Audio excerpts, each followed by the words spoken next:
Bom, galera, a gente retornando agora, trabalhando a parte relacionada à Antiguidade Ocidental. Antiguidade Ocidental, ou também chamada de Antiguidade Clássica.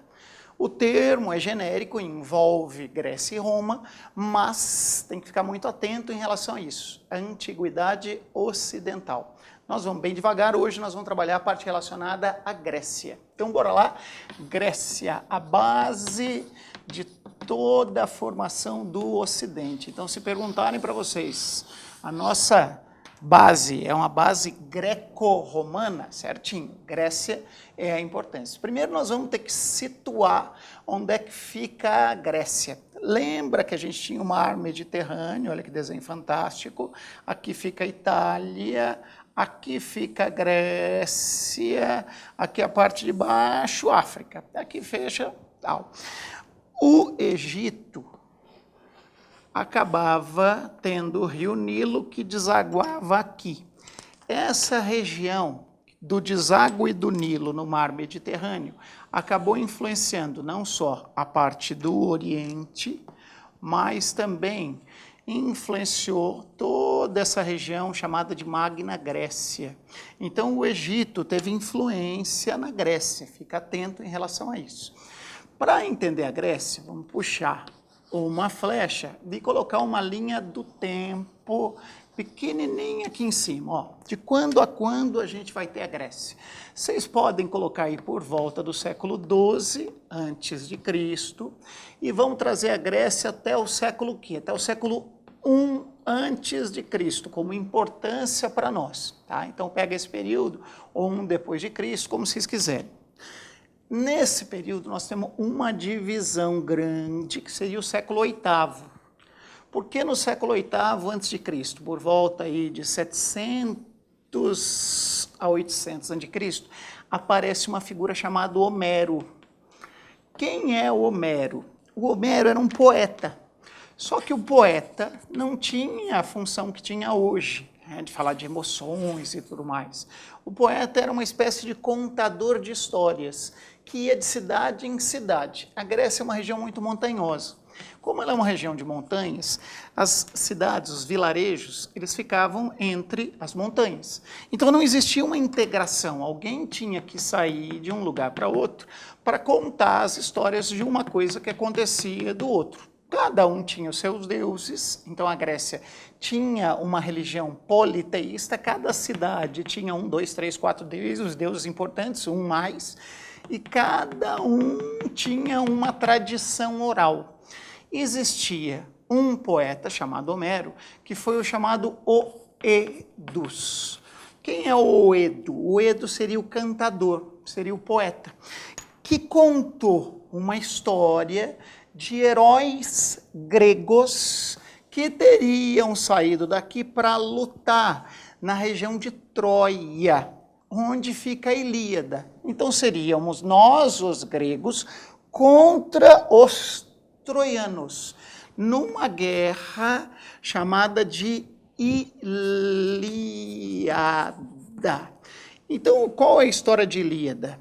A história dos heróis gregos. Aquiles, Ulisses, Ajax, que lutaram contra os troianos.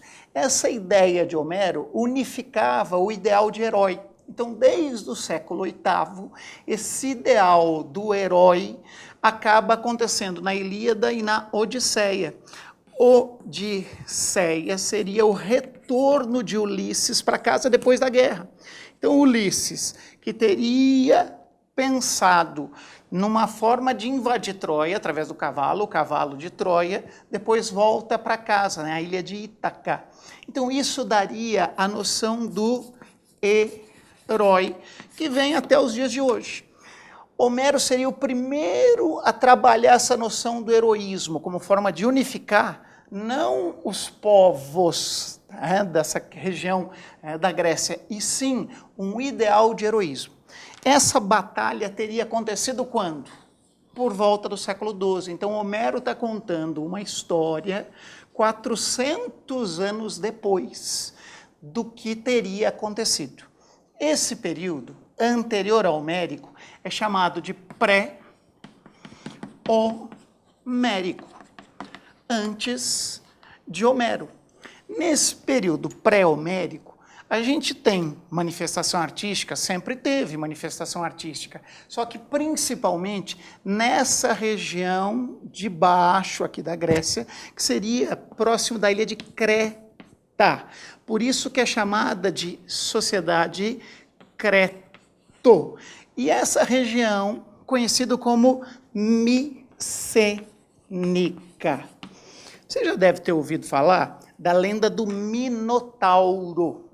Minos era o rei de Creta. Então, em Creta, a gente tinha Minos, a gente tinha o labirinto e o Minotauro. É um mito. Essa ideia de mito aconteceu lá.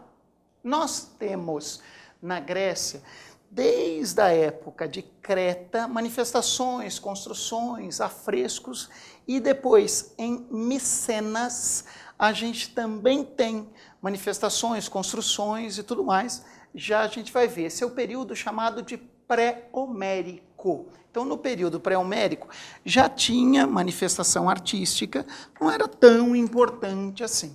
Agora, depois de Homérico, chamado período pós, ou também chamado de período homérico, ou homérico, é o período que interessa mais para a gente do ponto de vista artístico. Então, do século VIII em diante. Vou tirar ele daqui e vou dividir esse período em 3 partes para a gente também estruturar. Então, nessas 3 partes, o que a gente teria? Do século VIII antes de Cristo até o século V antes de Cristo, a gente teria o período conhecido como arcaico. Arcaico. Cuidado para não confundir arcaico com arcádico. Arcádia é uma região. Arcaico é antigo. Então esse período seria o mais antigo. O século V, o século chamado de século de Péricles, século de ouro, ou século de Péricles. É o século em que houve o predomínio de Atenas, da Liga de Delos, do desenvolvimento cultural, Atenas. Esse é o período mais importante. Esse é o século importante, o século V. É aqui que a filosofia entra. É aqui que entram as mais importantes manifestações artísticas. O teatro se manifesta de forma muito importante no século V. É aqui que aparece Sócrates, aqui que aparece Platão. Vocês lembram que Platão foi professor de Alexandre o Grande? No século IV antes de Cristo, a gente tem o período chamado de helenístico. O que seria o período helenístico? De Alexandre em diante, toda a influência cultural grega, ela acaba se mesclando com outros povos. Então, há uma mistura de culturas, a mistura cultural. Então, quando a gente fala que a nossa sociedade, a nossa civilização, ela é uma civilização com influência helenística, isso estaria correto. Então, para ficar claro, a gente tem um primeiro período chamado período arcaico, a gente tem o período importante, que é esse aqui, ó, o século chamado século de Péricles, ou século de ouro, que é o século do período clássico. Esse é o período clássico, o clássico. E o período chamado de helenístico. Arcaico, clássico e helenístico. 3 partes na estrutura cultural grega. O arcaico, mais antigo, o clássico, o auge do desenvolvimento cultural, o helenístico, a mistura de culturas. Então, às vezes, em vestibulares, coloca assim, a Antiguidade Clássica, eles estão falando de Grécia e Roma, só que você tem que ficar muito atento, porque se eles estiverem falando do período clássico da Grécia, é só o século V. Tranquilinho? Nós vamos seguir esse raciocínio, mas antes eu queria que vocês dessem uma olhada geral nas construções do período cretomicênico. Deixa eu clicar aqui para a gente ir para frente, bora lá. Esse aqui seria o Palácio do Rei Minos, na ilha de Creta. O palácio é toda uma série de puxadinhos, né? Ele foi sendo aumentado com o passar do tempo e tudo mais. É por isso que acredita-se nessa história do labirinto, por causa desses puxadinhos, e do Minotauro. É uma sociedade que tem um culto bem exacerbado à figura do touro, a tauromaquia, chamada tauromaquia. Essas seriam sacerdotisas, é um afresco. Na aula de Egito a gente já conversou sobre a questão do afresco, um afresco que fica na ilha de Creta. Uma característica importante, apesar da influência egípcia na cultura grega, é a questão da curva. A curva sempre indicou a sensualidade. Essa é uma característica que você tem que lembrar. Curva é emoção, curva é sensualidade. Oscar Niemeyer se torna o grande arquiteto da década de 50 por conta de inserir a curva no concreto, ou seja, a sensualidade brasileira na racionalidade europeia. Essa é uma característica. A curva, a sensualidade, que você não tinha no Egito, o Egito era tudo muito anguloso, tudo muito reto, ela começa a aparecer na cultura grega. É uma característica importante. Você tinha Vênus, né, lá na antiguidade, lá na pré-história, as figuras gorduchas, representação ligada à fertilidade. Aqui a sensualidade, já é uma quebra de padrões, uma quebra de paradigmas. E uma característica importante, que eles falam assim, já apareceu em vestibular. Os gregos desconheciam a curva. Mentira. Eles não tinham a técnica construtiva que os romanos depois desenvolvem, da utilização do arco. Mas eles já têm a ideia de curva e cúpula. Isso é uma cúpula. O que é uma cúpula? Qual a diferença, por exemplo, entre uma cúpula e um arco? Um arco é só o espaço entre duas colunas. Uma cúpula é quando você faz a transição de 360 graus em torno disso. Não é uma abóbada. A abóbada seria uma puxada. Pegou uma folha de caderno e curvou ela, você tem uma abóbada. Se ela fosse como se fosse uma tampa de panela, isso é uma cúpula. Essa cúpula, essa construção, ela chama tolos. É uma construção funerária micênica, essa seria de Atreu, de Agamenon, em forma de cúpula. Então, isso acontece, os gregos também têm. Fazia-se a construção e aqui em volta os arcos iam sendo colocados, né, empilhados, cada vez mais afunilados, e você ia contrabalançando esse peso, a gente chama isso de arco de avanço. Ele vai avançando um sobre o outro. Você vai contrabalançando isso com pedra, com terra. Essa é uma construção que os gregos usam, chama tolos. É uma construção micênica. Então, existia, sim, a arte creto-micênica. E agora a gente vem para cada uma das partes. Período arcaico, período clássico e período helenístico pós-homérico. Vamos lá? Seguindo, então, vamos deixar o quadro aqui um pouquinho. E vamos para os 3 períodos da história da arte grega. Período arcaico, período clássico e período helenístico. Se eu dividir ele aqui para vocês, para ficar mais fácil, o que é importante em cada um deles? Vamos lá? Período arcaico. Primeiro, arcaico. O mais antigo período arcaico. O que acontece de importante no arcaico? A gente tem esculturas, sobreviveu muito pouco de pintura grega. A gente tem alguma coisa de afresco, a gente tem cerâmica, por isso a gente acredita, a gente sabe que eles fizeram pinturas, tudo era decorado, as estátuas eram pintadas, mas elas não sobreviveram ao tempo. Nós estamos falando de uma sociedade do século VI, do século V a.C.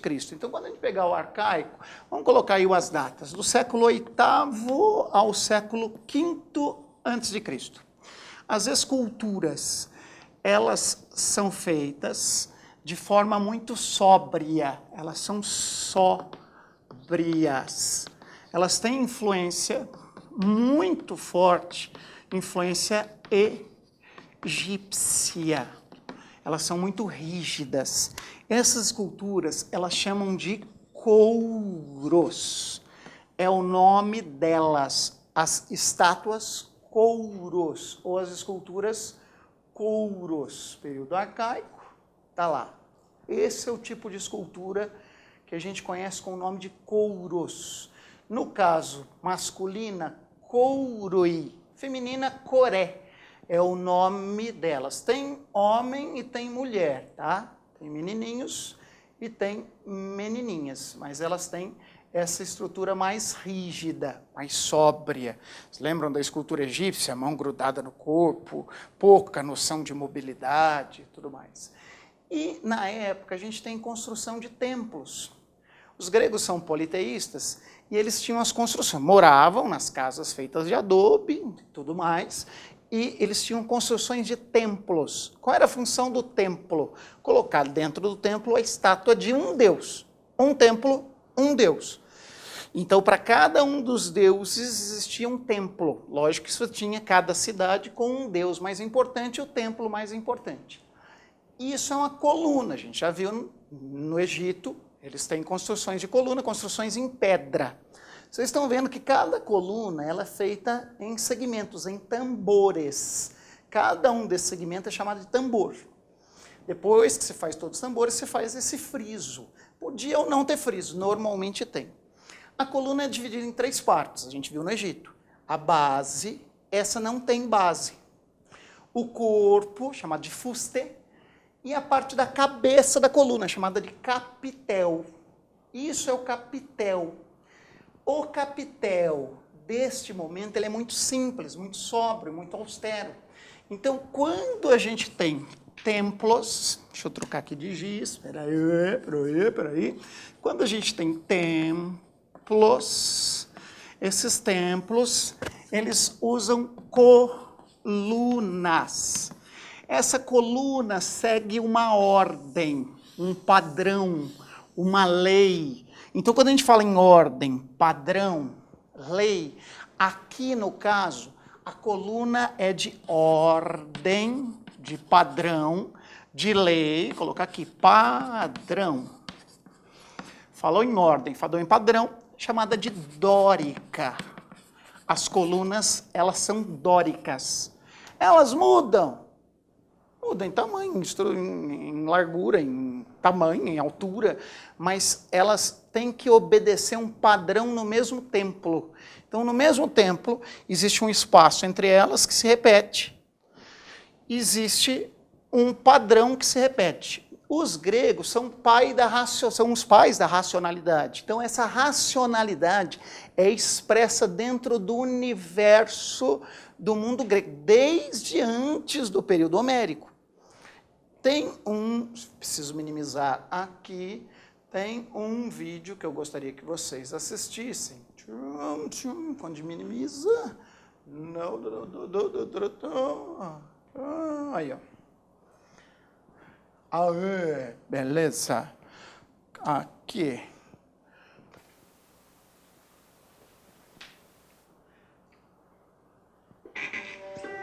Foi o nosso velho amigo Pitágoras quem descobriu que o pentagrama estava repleto de matemática. Pitágoras é um pensador pré-socrático, ou seja, antes de Sócrates, antes do período chamado de clássico. Pitágoras é do período arcaico, é o período que na filosofia vocês escutem os mitos, do mito ao logos. Pitágoras é um dos filósofos pré-socráticos que tentou encontrar uma explicação para o mundo, encontrou a explicação no número, por isso a ideia do pentagrama. As 2 linhas mais curtas combinadas são exatamente iguais à terceira. E esta linha mostra as proporções mágicas da famosa regra de ouro. A segunda e a terceira linhas são exatamente... Não confunde século de ouro com regra de ouro. A regra de ouro é uma regra matemática que ele vai explicar e que os gregos, observando a natureza, não existe arquiteto na Grécia. O que a gente tem na Grécia é o chamado tekné. Técnico é um construtor. Os tekné, os construtores, os escultores, os tekné, eles observando as proporções da natureza, trouxeram as proporções até a sua construção, até a sua escultura. Quase a quarta. Temos novamente a regra de ouro. Mas isto é só o começo. Escondido dentro do pentagrama está o segredo da criação do retângulo de ouro, que os gregos admiram por suas proporções belas e por suas qualidades mágicas. A estrela contém o retângulo de ouro muitas vezes.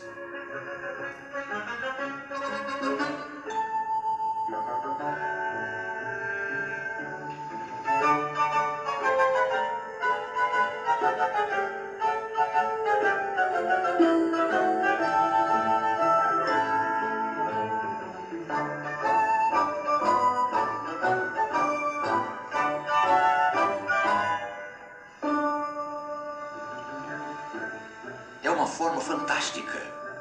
Ela pode se reproduzir matematicamente infinitas vezes.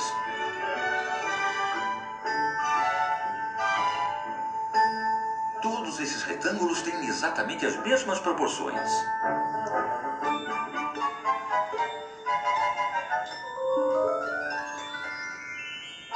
Esta figura também contém uma espiral mágica que repete as proporções da regra de ouro ao infinito. Para os gregos, o retângulo de ouro representava a lei da beleza matemática. Ele está em sua arquitetura clássica. O Partenon, talvez um dos prédios mais famosos da Grécia Antiga, contém vários retângulos de ouro.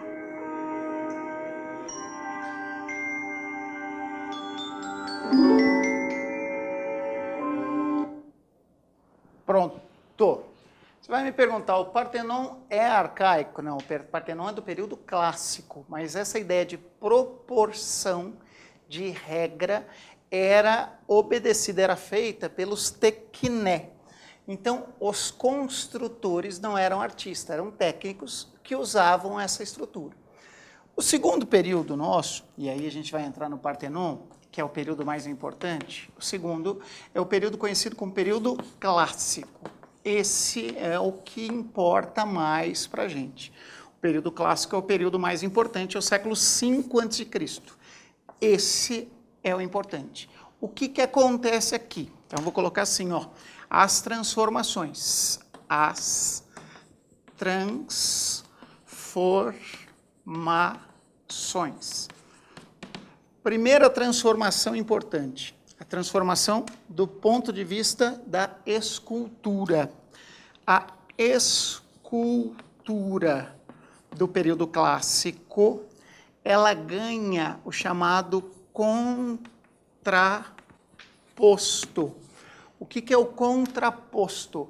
O pé da figura levanta. Então, a escultura que no período na ordem Kouros era rígida, no período clássico ela levanta um pé, o outro está apoiado, ou num pedaço de pedra, ela é de pedra, inclusive a escultura era uma escultura que passa do calcário para o mármore, ela é usada em período calcário.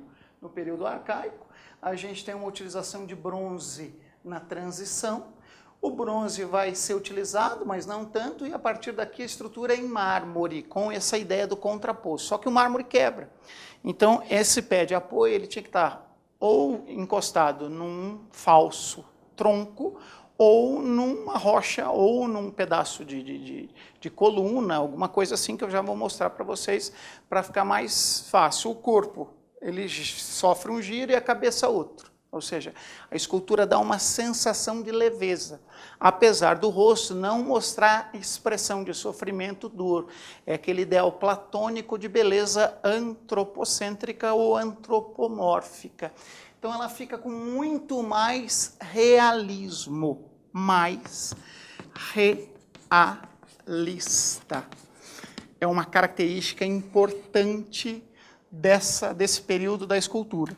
E as colunas, além da ordem chamada de dórica, elas ganham mais. Então, a gente tem o dórico mais o jônico. Não é só é mais o jônico. E começam a aparecer nomes de pessoas importantes dentro desse contexto. Então, por exemplo, na escultura, a gente tem Lisipo, ou Lisipo, a gente tem Policleto, a gente tem Miron. E na transição, aqui, a gente tem um cara, na transição não, no contexto, um cara chamado Fídias. Fídias, inclusive, é o início do Fi, que a gente conhece como número áureo, o número de ouro, que é 1,6, 18, e aí vem nessa proporção. Fídias foi um dos responsáveis pela utilização dessas esculturas no Partenon. Partenon é o templo em homenagem a Atenas, o Partenon, que fica em Atenas, que a gente viu ali no desenho, chama Donald no País da Matemática.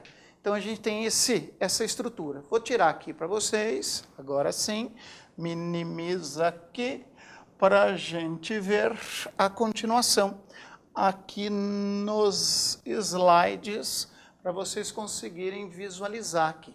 Esse é o período de transição, que a gente chama de estilo severo, esculturação em bronze, a transição do arcaico para o clássico. Esse é o período que a gente conhece como período clássico. O Partenon é dórico. O Partenon é uma característica dórica. Aqui é uma representação, né? O Partenon que a gente chama octa-estilo. Então ele tem 1, 2, 3, 4, 5, 6, 7, 8. O Partenon tem 8. Aliás, é uma das características que diferem o Partenon dos demais templos. Um octa-estilo. Esse é um hexa-estilo. Hepta é muito raro. Existe no período arcaico a quebra ou uma coluna aqui no meio para segurar o vigamento, mas ele é muito difícil.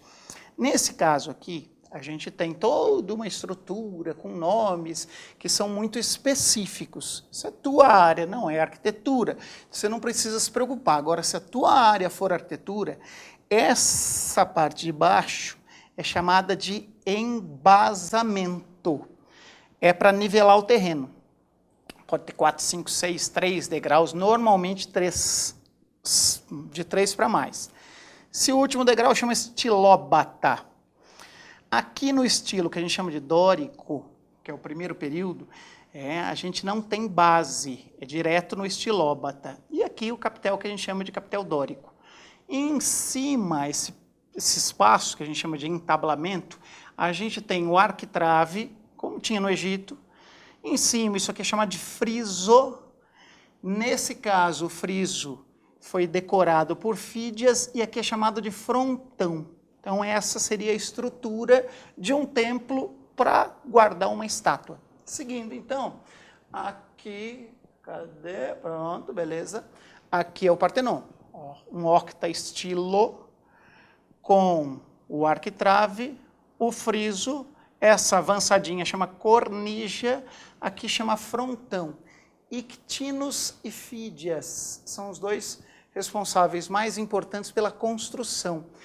Foi justamente por causa do Partenon e dos gastos com o Partenon e com a estátua de Atenas que Péricles sofreu o chamado ostracismo. Então, para a gente retomar, o estilóbata é o último degrau, lá.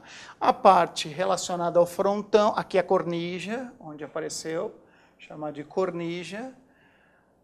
Seguindo aqui, o frontão, que é essa parte triangular. Agora, estou. Beleza, explodiu o negócio, cornija. A parte de cima é o frontão triangular. E a parte interna. Na questão específica, ou nas provas específicas, eles perguntam isso. A frente do templo, esse é o templo de Atena Niké. Parte de dentro é chamada de cela. Cela ou naus. Naus deu origem à palavra nave. Cela deu origem à palavra célula. Cela com C. A parte da frente é chamado de procela ou pronaus. A parte do fundo é chamado de episto ou opistodomos. É uma questão muito específica. Dentro a gente tem a ideia de simetria, ficaria aqui na entrada, e as colunas aqui, seguindo aqui, ficariam sempre em ordem proporcional. O friso, parte de cima, as 4 colunas da frente. Ah, mas esse não é aquele, não, porque tem vários templos, inclusive a Grécia inteira, ela foi povoada de templos, principalmente no período helenístico, quando Alexandre o Grande leva a cultura grega para todos os lugares. E essa é a ordem que, além da dórica, predomina no período clássico, que é a chamada de jônica. A jônica, ela é um pouco mais decorada. Então, no período clássico, a gente tem dórico e jônico. São os dois do período clássico. E a estátua que ganha o contraposto. Aqui que eu tinha falado para vocês, a gente tem a figura de uma ordem jônica, aqui, jônica, a figura escorada num pedaço de rocha ou em alguma escultura, dentro dessa proporção de carnalidade humana. Essas leis, elas diferem, lógico. Existem 2 cânones, o cânone de Policleto e o de Lisipo. O Lisipo era mais magro, Policleto era mais reforçado, mas são regras que pegam a proporção da cabeça. É uma cabeça para 6 partes do corpo, ou uma cabeça para 7 partes do corpo. Ó. Uma para 7, 8, uma para 6, 7 partes. Os cânones de Lisipo e Policleto. Aqui as figuras. Então, essa ideia de proporção. O discóbulo de Miron, você vê que toda a musculatura escorado no que seria um pedaço de madeira, e ele pronto para lançar, mas o rosto dele não mostra sofrimento, não mostra dor. Essa ideia do sofrimento ela só vai aparecer no próximo período, que é o período helenístico. Então, o terceiro período nosso seria o período relacionado ao helenismo, terceira parte. Vamos voltar para o quadro para a gente fazer a terceira divisão e já falar do período helenístico. Então, o terceiro período, é o helenístico.